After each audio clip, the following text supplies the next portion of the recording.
Captain Kirk might be the most overrated leader in science fiction. Not because he's unintelligent, not because he's incompetent. I mean, he's not either of those things. In fact, some of his leadership decisions are absolutely outstanding. But then there are others that are so problematic that, man, if he was working for me, I would seriously consider firing him. And that's what makes Captain Kirk's leadership style so interesting. He isn't consistently good, and he isn't consistently bad. He's just consistently inconsistent, sometimes in the same episode. So where does Captain Kirk fall in my leadership ranking? I think the answer might surprise you, so let's get into it. Here's what makes Captain Kirk's leadership so difficult. If you only look at his successes, then he looks like one of history's greatest fictional leaders. I mean, he saves the Enterprise, he saves Starfleet, he saves entire civilizations. I mean, this dude is doing it all, over and over and over again. But outcomes don't tell us whether leadership was good. Sometimes bad leaders get lucky, and sometimes great leadership still has terrible outcomes. We can change behaviors. We can't always change outcomes. So instead of asking, hey, did Captain Kirk save the day? What I am asking is, how did he lead his team while trying to save the day? And once you start watching through that lens, a very different picture appears. So where does Kirk actually struggle? I think it starts with his biggest inconsistency in his leadership, because it affects almost every decision he makes. Kirk tends to swing between this commanding control style and collaboration. And this might be Kirk's defining characteristic. He doesn't have one leadership style. He has a couple, and they're almost opposites. Sometimes he's incredibly collaborative, and then other times he's completely closed off. For example, in season 2, episode 6, The Doomsday Machine, Scotty says something that absolutely blew my mind. I still don't know what we're doing. Think about that. They are in the middle of one of the biggest crises they have ever faced. And Kirk still hasn't explained the plan. Everyone is simply expected to trust him. There are moments when leaders do have to act quickly. There's not time for a committee meeting or a lot of dialogue. I get that. But even during those crises, great leaders usually explain enough so that people understand where they're headed. Gene Kranz did this consistently during Apollo 13. Time pressure never stopped him from gathering input. Lieutenant Winters did this in Band of Brothers. He would take a quick 10 seconds to explain the plan to take out a German position. Kirk often skips that step entirely, and he simply says, just trust me. The problem with just trust me type leadership is that trust actually has limits. Your team can't improve a plan that they've never heard. And if your plan has a blind spot, nobody gets the chance to point it out and correct it. So we see this again later on. Kirk orders the Enterprise to fire on the Doomsday Machine. And the machine immediately turns, and oh my goodness, big surprise, it starts chasing them. Now, did Kirk expect that to happen? Maybe.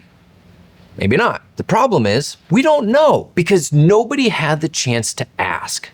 Nobody challenged his assumptions. Nobody stress tested his plan. And honestly, that is dangerous leadership. Not because the leader is stupid, because intelligence without feedback eventually becomes overconfidence. And here's where Kirk's leadership is interesting, because he doesn't always lead this way. In season 1, episode 14, Balance of Terror, Kirk gathers his senior officers and he says something that, man, seriously, I wish more leaders would say this.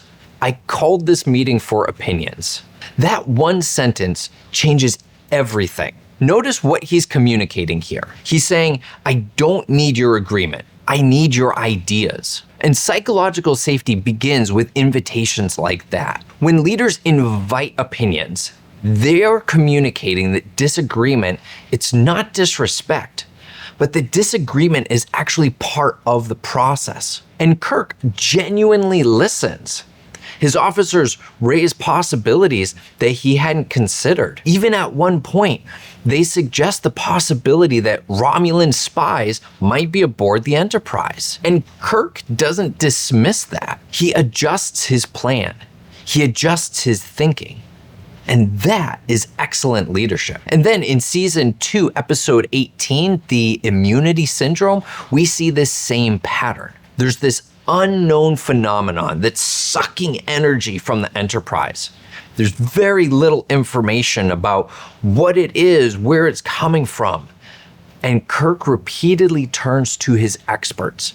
And he's asking a ton of questions. What is that? What do you think? How much time do we have? These are great, curious questions. He's admitting something that a lot of leaders struggle to admit. I don't know. And because he is willing to admit that he does not know, his team actually becomes smarter than any one of them could have been alone. So which Captain Kirk is the real Captain Kirk? Is it the closed commander who comes up with a plan on his own? Or is it the curious leader who amplifies his team's expertise? It's both. And that is part of the challenge here, because your team does not experience your best leadership. They experience your most consistent leadership. Consistency builds trust.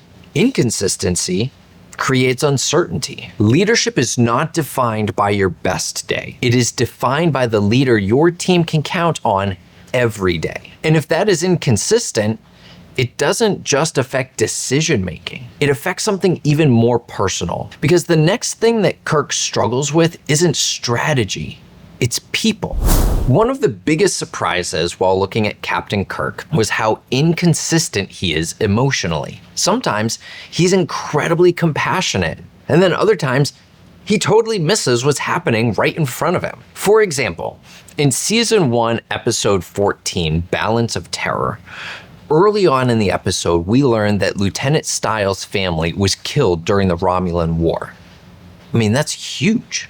He's carrying real grief. There's real trauma there. And what is Kirk's response? He literally says, it was their war, not yours. Okay, now, technically, that is true. But emotionally, it's pretty useless. Facts rarely calm emotions. Human connection calms emotions. Imagine how different that interaction could have been. Captain Kirk could have said something like, I can't imagine how hard that loss is. I'm really sorry about that. And it makes sense that you're feeling angry. Right now, I need you with me today. That conversation takes 10, 15 seconds, but it changes everything. Because people don't need leaders to solve every emotion. They need leaders to acknowledge that emotions exist. Ignoring emotions never makes them disappear. It usually just makes them louder. But then, in that same episode, Balance of Terror, Kirk does just that. He makes space for emotion. There's a crew member who loses her fiancé. Kirk slows down. He listens. He gives space. He comforts her. And it's actually a very good example of emotional intelligence, which kind of leaves me wondering, where was that earlier? That is one of the frustrating things about Kirk's leadership. The ability seems to be there. He just doesn't practice it consistently. And inconsistent emotional intelligence is almost worse than having none at all. Because your team never knows whether they're going to get empathy from you or be shut down. And people don't need a leader who fixes every emotion. They need a leader who recognizes the emotion, who understands where that emotion is coming from, who gives space to express that emotion, and who can help regulate those emotions if needed. Because once your team starts wondering which version of you they're going to get, there's something else that begins to happen. They stop following your influence and just start responding to your authority. And influence and authority are not the same thing. There's this moment in the Doomsday Machine that I think perfectly captures something I frequently see in organizations. Commodore Matt Decker looks at Kirk and he says, I am in command. Anytime you have to remind people that you are in charge, you're not. Because leadership is influence. You can be the CEO and have very little influence. And you can be a frontline employee and be the person that everyone actually follows. Because leadership is never about your position on the org chart. Leadership is influence. And this is where Kirk kind of sends mixed messages. Sometimes he leads almost entirely from his position. He says, "I'm the captain, do what I say, just trust me." But other times, he really leans into his influence. Coming back to the Balance of Terror episode, Lieutenant Stiles makes some prejudiced comments towards Spock because Spock resembles the Romulans. And Kirk shuts that down immediately. He says, "Leave any bigotry in your quarters.